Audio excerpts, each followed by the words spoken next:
Hello, my beauties and beasties out there. Welcome to Beauties and Beasts, a podcast of all things Beauty and the Beast.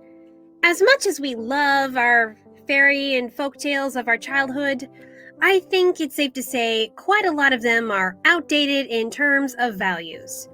It's not the author's fault, as these stories were products of their time when things like arranged marriages and whirlwind romances were rather common and kissing a girl in her sleep was perfectly okay. Okay, I take that back. That was never okay. People, particularly men, just didn't care in that time period. Because the world has changed and grown so much, like the gender gap being bridged, not 100%, but more so than, say, a century ago, modern writers have reinterpreted fairy tales, making versions modern audiences will relate to better. From the Walt Disney Company to Jay Ward's fractured fairy tales in the 1950s and 60s, to Shelley Duvall's fairy tale theater in the 80s, to teen rom-coms like A Cinderella Story and Sydney White, I can go on and on. How these fairy tales are reimagined depends on the values of the author and oftentimes the decade they were born in. I always take note of when they were written in my analyses as a modern feminist myself who is aware that feminism means different things with different people and in different time periods.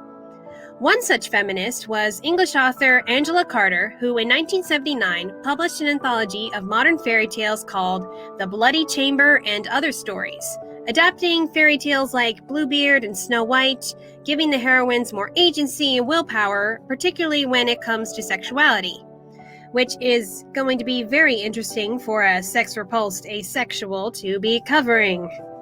The story I'll be focusing mainly on is The Tiger's Bride, which takes inspiration from Madame de Beaumont's Beauty and the Beast, which I talk about in episode 1 if you want to listen to that first. It's less about an arranged marriage and more about female power and sexuality, which Christian and patriarchal culture has tried to suppress for centuries. And I should mention, this is a very adult story featuring sexual content and nudity. Listener discretion is advised. You have been warned.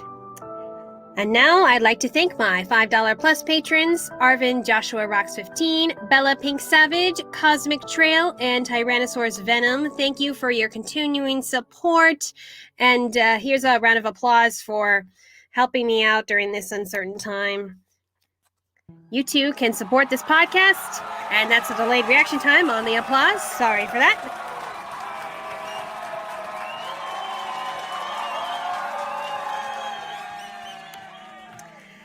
Yes, thank you.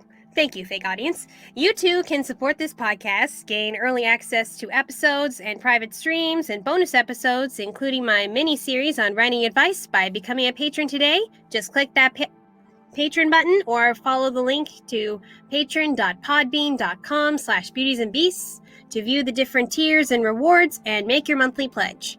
Or you can buy my Beauties and Beasts and LGBTQ Pride merchandise on redbubble.com. Vaccines are coming this year, but masks are still important for those of you who are not vaccinated. And if you buy one mask on Redbubble, one will be donated to Heart to Heart International, so you'll not only be protecting yourself, but someone else.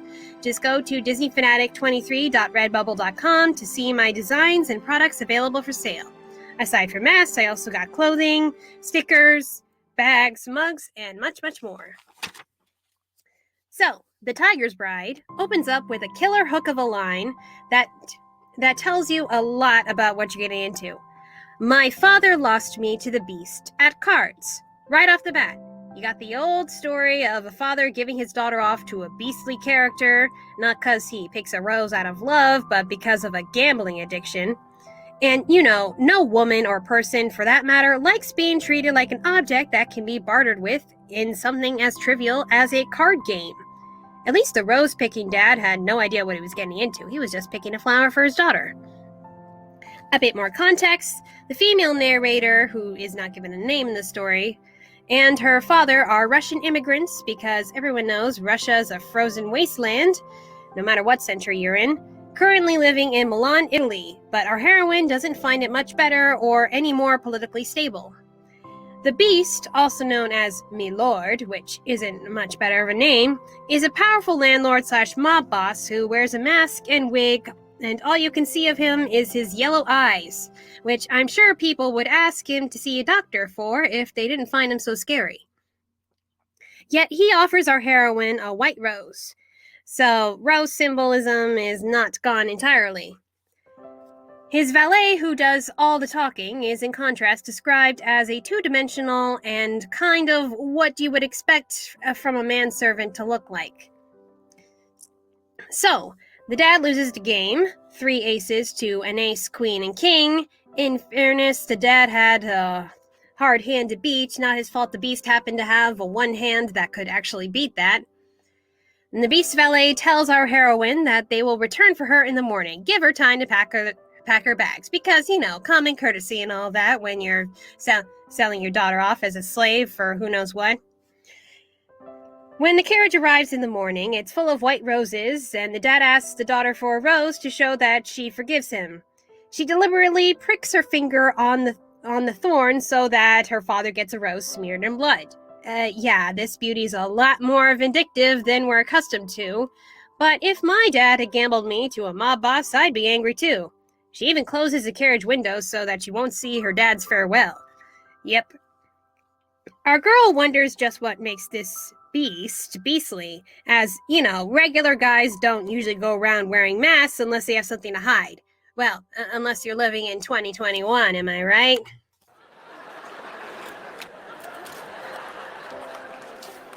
Yeah, but remember, this was written in 1979. Her nurse once told her of a tiger man, and she would scare her with this idea that if you don't behave, the tiger man's going to take you away and gobble you up. Yeah, foreshadowing. The heroine arrives at the beast's palazzo, which is just what you'd expect from someone with immense wealth. In fact, it's so rich that the horses are allowed in the dining room. But it also has an abandoned look to it, as if the beast had just moved in, and who knows what happened to the last tenants. The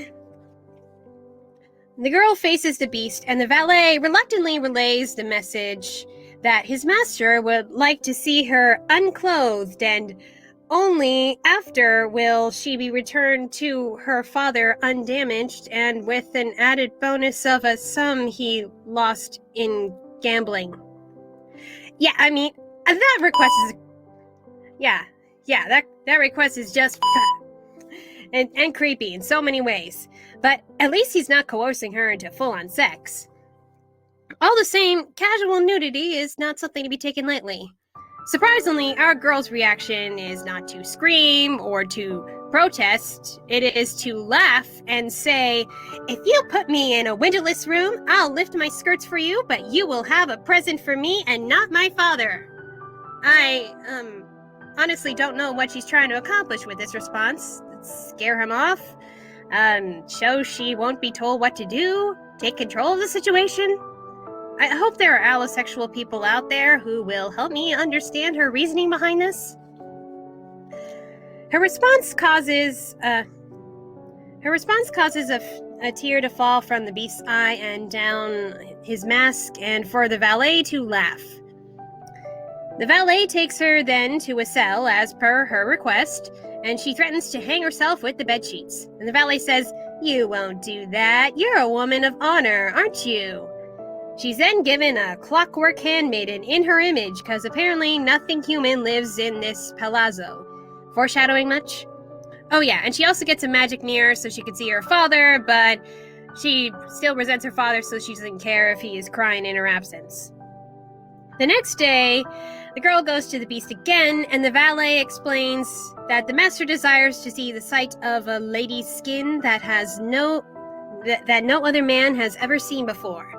And apparently the reason she can't accept the request is because he asked for so little, and she wishes she had rolled in the hay with boys back on the Russian farm so this wouldn't be asked of her. I don't really get this girl's priorities. And yes, exactly, this ace baby here is going, what? The beast cries again and buries his masked face in his hands. Scratch that. Pause. Yeah, he has pause. The next day, the valet brings an invitation from the beast to join him in riding on the horses in the countryside. Yeah, honestly, buddy, I would have led with that instead of the request for her to strip. I mean, who taught this guy how to woo? The girl threatens to run away, but the valet says, "You won't. You're a woman of honor, aren't you?" So they go out riding to a secluded place in the country, and the valet says, "If you will not let him see you naked, then you must see him naked." Yes, because that is the most logical solution. The beast actually seems scared that she will refuse this, so she agrees, because I've no idea. The beast hands the clothes off to the valet, and surprise, surprise, he's a tiger man. Yeah, I wouldn't have guessed it from the title. The girl then thinks, the tiger will never lie down with the lamb. He will acknowledge no pact that is not reciprocated. The lamb must learn to run with the tigers. Yeah, I will explain the meaning of this line later. Surprisingly, the girl is not as disgusted as she thought she would be, and before the valet can cover his master back up, she removes her own clothes with pride and not shame. Yeah.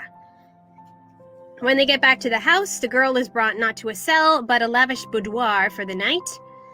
In the magic mirror, she sees her father perfectly happy, as he had been granted a treasure for the deed that his daughter has done. Rather than be carted off like a harlot after a one-night stand, the girl sends her clockwork twin back to her father and then goes to the beast's room and takes off her clothing again. Here we go. Tiger Man is actually more scared of her than she is of him. He then proceeds to lick her skin, peeling it away to reveal a beautiful tiger coat. Okay, so I'm just going to admit right here, I don't entirely get this story. As I've explained numerous times in this podcast, I identify as asexual, meaning I don't experience sexual attraction to other people, but am attracted to men and women romantically. Though, frankly, my disinterest in sex allows me to speak about it maturely. Don't get me wrong, just because I'm not into sex doesn't mean I'm one of those religious fanatics who thinks the act should be abolished entirely except within the bonds of marriage. I just don't see the natural purpose of it outside of reproduction. That's just me. But I don't care if other people do it as long as it's between consenting adults and no one's getting hurt. I mean, there is no single set of rules for how physically intimate a relationship should be. That's up to all parties involved. And occasionally I will read or watch romance that takes it that far if I feel the couple has reached that emotional level, and I get that for some people, the act of sex is personally intimate. What I don't get is people just randomly having sex with no emotional buildup to make me believe this is something they should be doing. That little rant aside, here's what I do get from this story. I think what Angela Carter tries to convey in her fairy tales as a whole is sexual equality.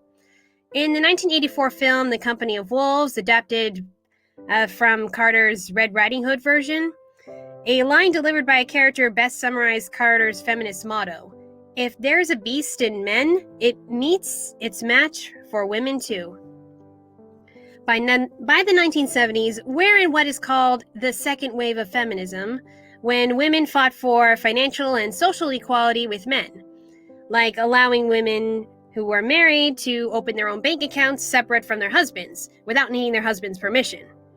There was also a bit of a sexual revolution going on when the world was coming out of the traditional view that women should be virgins until they are married. But, of course, men can do whatever they like, which makes no sense unless the men are sleeping with each other. I mean, I'm a virgin myself, but by choice, not because anyone forced me to. Because these were the earth-shattering values of the decade, it explains why Carter's heroine, despite being the textbook definition of a virgin, isn't totally innocent and naive to the world of sex. She is fully aware of her sexuality, and in offering herself to the beast, rather than just doing a striptease, she has her own sexual agency without being a femme fatale. She knows what she wants, what she's doing, and doesn't use it to harm anyone. I may not understand why she wants to sleep with a tiger, but everyone has their own preferences, I guess. So, in going with the line of there being a beast in men, beastliness in this case being sexuality, women gotta enjoy sex as much as men for it to be an enjoyable act. And the Beast shows that too. Carter makes a point that although he's a male, he's actually less sexually inclined than his female counterpart, portrayed as nervous and scared even when she takes off her clothes, as she had requested. So he really comes off as an awkward, inexperienced guy who doesn't know how to please a woman physically and is really more curious about the female body than up for jumping into bed with the first pretty girl who comes his way. And when it's clear that simply asking isn't enough, the Beast reveals his own naked body as a show of trust, as his body is unnatural in comparison to hers. And even when both of them are naked in front of each other, he doesn't make any advances, but is just pleased with the aesthetic beauty of her body. The more I say this, the more I think this Beast is on the ace-demi spectrum, and this was like a decade before anyone bothered to give these sexualities a name. It's important that Carter presents the Beast this way, as with the misconception that women have little interest or even knowledge of sex, there is the misconception that men are natural sexual experts, which actually puts a lot of pressure on men in this respect. The reality is that men can be equally nervous when it comes to sex. After all, it's the ultimate act of intimacy, and there's that fear of doing it wrong and ruining the relationship if you don't do exactly what your partner asks. Men can be sexually assaulted and coerced too, which honestly isn't talked about enough. Which is why our Beauty assures her Beast that she won't hurt him. A literal tiger. Yeah, like she's gonna hurt him. In the end, the Beast makes no transformation, but the Beauty does, as the skin is stripped away in a similar fashion as her garments, revealing herself to also be a tiger, aka a being with animalistic urges like him. So really, her mask ran deeper than his. So it explains a line that the tiger will not lay with the lamb, but the lamb must learn to run with the tiger. Although I do wonder if the true tiger in this statement is the Beauty or the Beast, because the Beast's demeanor is more lamb-like. The Beast wants to lay down and just see Beauty naked, but Beauty wants to strip intimacy and just run into sex. On the other hand, Beauty is lamb in the sense that she wants Tiger to come lay with her, but as the line says, he will not enter a pact that is not reciprocated. And she must learn to meet him in his definition of physical intimacy. To her, casual nudity is less natural than sex and vice versa for him. Yeah, I get all that, really, but just the same, I don't feel the natural progression of this relationship. The whole plot is strip for me, lay with me, then he strips, she strips, and then they have sex. I'm missing the emotional aspect of this story, because I don't see how seeing a tiger man naked makes you want to jump into bed with him. I know the folktale Bride of the Lindworm King had a similar theme of stripping, but at least that made more sense thematically with the whole onion thing. Again, don't get me wrong, I'm all for positive body image, and I think aesthetically there's some beauty in the human body, which is why it gets painted a lot. And I think people should have control over their bodies and do what makes them happy as long as they're not hurting anybody. But I'm gonna need more to ship two characters than one nude scene before sex. Where's the emotion? Where's the connection? It makes this Beauty come off as a tiger-thirsty gold digger. And suddenly, this story has lost its passion. But it is important that we're talking about this, as next month is March, Women's History Month. No poll for the next episode, as I've selected a topic to mark the occasion of the Women's History Month and St. Patrick's Day, the Tale of Tamlin. Even though it takes place on Halloween and is technically Scottish in origin rather than Irish, it does tie into some of the feminist themes that we've talked about here and more. And unlike some folktales, is really ahead of its time. But there will be a poll on the second Women's History Month topic between the two female-centered fairy tales of Thumbelina and Sleeping Beauty. So, $3 plus patrons, please check your email for the poll link, as I don't want us to end up with another tie.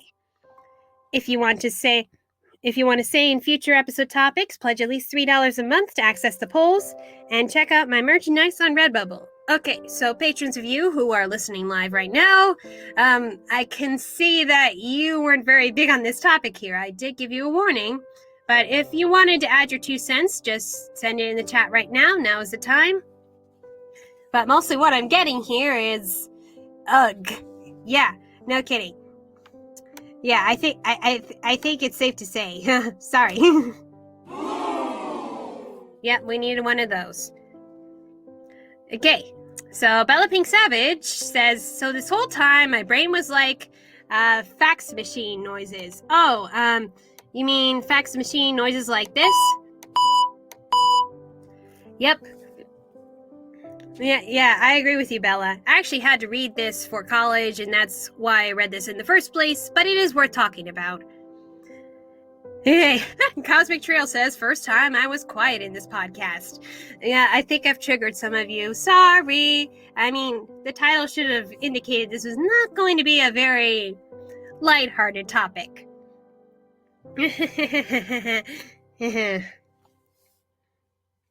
Alright. So, that's all I have in my notes. This is rather short. Sorry, Amanda. I think I've rendered the patrons here speechless. If y'all want to join the private live streams, you just need to pledge at least $10 a month. That way you can add your 2 cents into each episode topic. Alright, if that is all, until next time, remember, women can be into sex, men can be uncomfortable with sex, and stripping in front of a tiger man is okay as long as he doesn't too. Yeah, I'm not still very big on this story.